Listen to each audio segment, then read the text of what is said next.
কথা রিপিট করে আসে।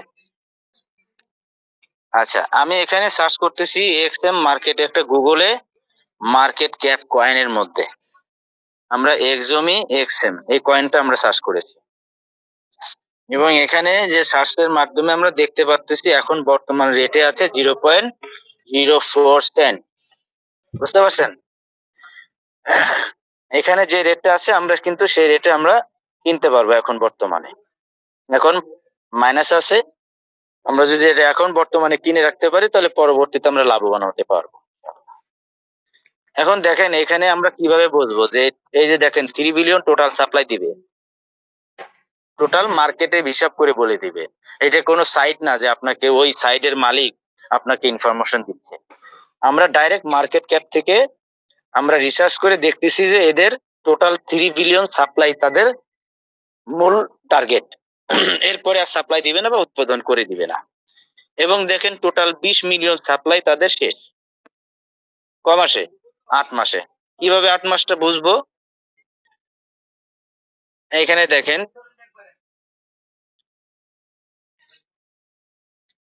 অল টাইম, এখানে যে মার্কটা করছি দেখেন 8 মান্থস এগো নাকি, এটা 8 মাস আগে কত রেটে ছিল, কতটুকু রেটে ছিল আপু? 8 মাস আগে মার্কেট প্রাইসে ছিল 0.5 সেন্ট।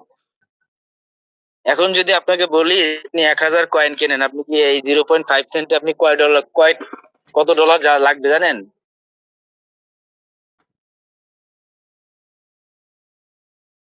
1,000 কয়েনে $500 লাগবে, তাই না আপু?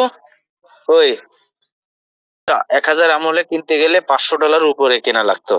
এখন 1,000 কয়েনে সর্বোচ্চ 40 থেকে 45 ডলারের মধ্যে কিনা যাচ্ছে, তার মানে অনেক রেট কম। এবং এই রেটে কিন্তু আগামীতে যাবে বা আসতেছে। এখন এখানে আমরা চেক দিচ্ছি কোথায় কোথায় লিস্টিং আছে, ঠিক আছে? এমএক্সি এবং হচ্ছে বিইকোনমি.কম, একটা দুটো এক্সচেঞ্জারে তাদের লিস্টিং আছে এবং তাদের কনফিডেন্স আছে হাই, দুটোই হাই আছে এবং লিকুইডিটি আছে একটা 160, এবং রিসেন্টলি বিইকোনমিতে 1%। এখন আমরা চেক দিব সেই এক্সএম কয়েনটা যেটা আমরা লিস্টিং দেখলাম। এই যে আমরা ট্রেডে ক্লিক করলাম, এক্সএম কয়েনটা দেখেন বর্তমান রেটে, এই যে এখন হয়তো দাম বাড়ছে এই জন্য হয়তো বা একটু দেখা যাচ্ছে 6.2। এখানে আমি আপনার 0.5 সেন্টটা যদি সেট করে দেই 5 সেন্ট, তাহলে আমি 1,000 কয়েনে আমার $500 লাগতো, ঠিক আছে? তাহলে আমার $500 থেকে আমার কতটুকু কমে যাচ্ছে বর্তমান রেট অনুসারে?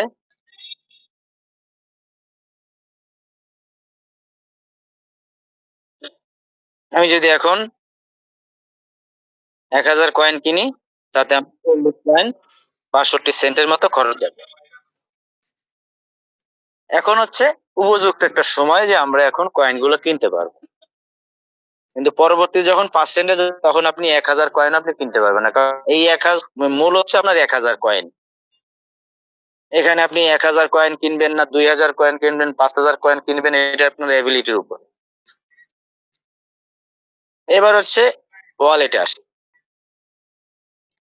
আপনি আমি ওয়ালেট থেকে একবার চেক করব আপনার নাম টাম সহ আমি সব চেক করতে পারবো। কারণ আমার এখানে 7,858টা কয়েন আছে। এখানে আমার 560 মতো অ্যাসেট ছিল, ওই সময় রেট কিনছিলাম, ওই সময় রেট দেখা যাচ্ছিল। এখন মার্কেট রেট এখন যে বর্তমান রেটে আছে সেই রেট অনুসারে $283 দেখায়, এবং উৎপাদন করে আছে কিন্তু দেখেন 37.756টা কয়েন, এটা কিন্তু আমার উৎপাদন হয়ে গেছে। এবং প্রতি 5 সেকেন্ড পর পর এটা ব্লগিং করে আমার এটা উৎপাদন করে দেয় কিসের মাধ্যমে? এখানে 7,058টা কয়েনের বিনিময়ে আমার এটা প্রতি সেকেন্ডে সেকেন্ডে আমার এটা কয়েন উৎপাদন করে দিচ্ছে। এখন ডাইরেক্ট তাদের ব্লক চেনে যাচ্ছে, নিজস্ব ব্লক চেন। এখানে আমি যদি আপনার করি যে আপনার নামটা সহ আপনি দেখতে পারবেন যে আপনি ব্লক চেনের মধ্যে আছেন কিনা। এখানে আছেন মনে হয়, এই যে জুলেখা দেখতে পাচ্ছি। এই যে আপনার এখানে এই টোটাল নাম আমি দেখতে পাচ্ছি। দেখেন, আমি যদি আপনার উপরের ওয়ালেট অ্যাড্রেসটা আমি যদি কপি করে নিয়ে যাই, তা আমি ব্যাকে যদি চাপ দিয়ে ডাইরেক্ট এই ব্লক চেন, টোটাল এক্সিওমি ব্লক চেন আপনি আছেন কিনা দেখেন। আপনার অ্যাড্রেসের মধ্যে কেন আমি চাপ দিয়ে দেখাচ্ছি, ওইটা সার্চ করলে আপনি এইখানে আসতেছেন, কারণ আপনার টাকা আপনার কাছে, এটা কারোর খাতে নেই। যে তাহলে এই অ্যাড্রেসটা সাবমিট করলে বা ব্লক চেনে সার্চ করলে আমরা হয়তো অন্য একজনের নাম দেখতে পারতাম, যে অমুকের আন্ডারে সে এই কয়েন এই ওয়ালেট অ্যাড্রেসটা আছে, আমরা তাকে আমরা দিয়েছি। আসলে আপনি কাউকে দেন নাই, আপনার নিজের অ্যাকাউন্টে নিজেরই কয়েনের টাকা আছে। কথাটা কি বুঝতে পারছেন আপু? জি হ্যাঁ। এটি হচ্ছে মূল উদ্দেশ্য, যে আমরা কারোর হাতে টাকা দিচ্ছি না, আমরা নিজেদের কয়েন নিজেদের পকেটেই আমাদের ওয়ালেটে আছে, সেই ওয়ালেটে থাকাকালীনই আমাদের এখানে সেই বিনিময়ে আমাদের কয়েন উৎপাদন করে দিচ্ছে, কারোর নিয়ন্ত্রণে নাই। এবং 1 ভিতরে এটা উৎপাদন করছে, দেখেন উৎপাদন করে দিচ্ছে কয়েন। এবং দেখেন, এই যে 13 সেকেন্ড আগে একটা ব্লগিং তৈরি করছে, 18 সেকেন্ড, 24 সেকেন্ড, প্রতি সেকেন্ডে এটা ব্লগ তৈরি করতেছে। এবং 7 মাসের মধ্যে কতগুলো ওয়ালেট অ্যাকাউন্ট অ্যাক্টিভেটেড হয়েছে, এবং আজকে কতগুলো উৎপাদন হয়েছে, বা কতগুলো খোলা হয়েছে আজকে 24 ঘন্টায় একবার, 21টা আজকে ওয়ালেট অ্যাক্টিভেটেড হয়েছে। এবং এখানে কতগুলো মাইনিং করা হয়েছে, এবং এখানে কতগুলো ডেলিগেট করেছে, এখানে কতগুলো ট্রানজেকশন করেছে, মানে কত লোক বের করে নিয়ে এসে বিক্রি করেছে, সব দেখা যাচ্ছে। ঠিক আছে, এখানে কোনো লুকোচুরি অপশন নেই যে সবাই লুকোচুরি করে কাজ করতেছে, কোনো লুকোচুরি option নাই। এরপরে চেক করেছি যে মার্কেটে যদি আমি চেক করি, মার্কেটে direct coin market cap search করব।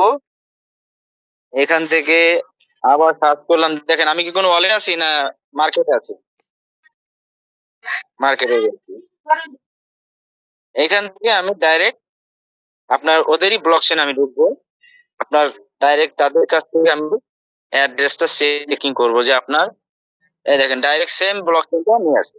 তার মানে ওই ওয়ালেটের সাথে সম্পূর্ণ নিজস্ব এক্সচেঞ্জার, তাদের সাথে সম্পর্ক আছে। এখানে যদি আপনার অ্যাড্রেসটা সাবমিট করে দেই, আমি সেই মার্কেটে কিন্তু আপনার নাম এবং আপনি কার লিংকে আছে বা কার আন্ডারে আছেন আমি সব পরীক্ষা করতে পারবো বা দেখতে পারবো। বুঝতে পারছেন? কিন্তু আমি ওয়ালেটে না ঢুকে পরীক্ষা করলাম ডাইরেক্ট ব্লক চেনের মধ্যে।